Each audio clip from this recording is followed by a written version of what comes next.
មេឃខំឆ្អិនឆ្អៅ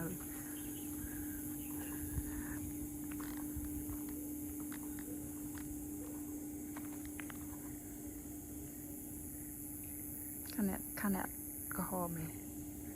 ក្រហមទៅខាងហ្នឹងខាងនោះក៏ក្រហមដែរតែបាំងទៅខាងនេះងឹតឈឹងបដ ơi យ៉ាគួយណាស់ដៃខាងនេះងឹតឈឹងបដ ơi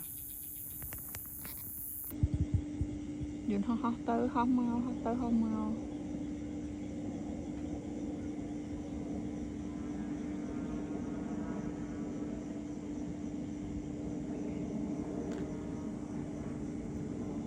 ពូមេឃស្អាតទៀត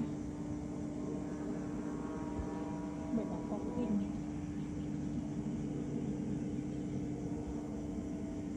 អូយន្តហោះនេះចុះទៅណារីតា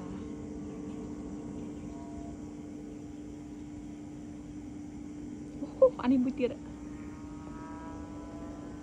ពីរ